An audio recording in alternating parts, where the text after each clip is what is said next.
We have covered enough painful stories on exported labor and modern day slavery, but now there's a new angle and a new twist to it. Now, young Kenyan mothers are now sleeping in the streets of Saudi Arabia, not because they have committed any crime, but because they have given birth out of wedlock. And now they're trapped in legal limbo, invisible to the system, and basically they're denied the right to live.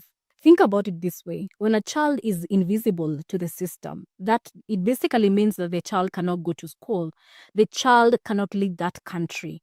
And because this is all because of who the mother is. Punished because of motherhood. And that is not justice. That is cruelty disguised as law. If you give a little more than you take, and if you try to fix more than you break, if you're the kind who takes the time to help a stranger in the rain, there's a place for people like.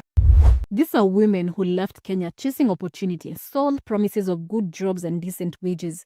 But once they arrived, they were swallowed by the kafala system, a structure that strips away freedom, confiscates passports, and buries dignity. And when they fall pregnant, they're abandoned by employers, recruiters, and too often by their own government. Let's be honest here. This is not just Saudi Arabia's problem. It is Kenya's silence. Recruitment agencies profit so much from desperation, and the government hides behind diplomatic engagement, while our women cry in detention and children sleep without names. Diplomacy cannot wash away the shame of a nation that exports its women and forgets them in foreign deserts. Kenya's Ministry of Foreign Affairs is facing mounting questions over the plight of Kenyans living abroad.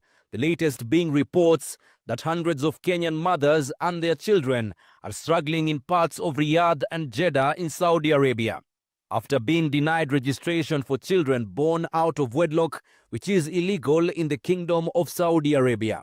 Given the huge population of Kenyans working in the country, the problem of mothers with undocumented children is prevalent, and the government is pursuing bilateral interventions.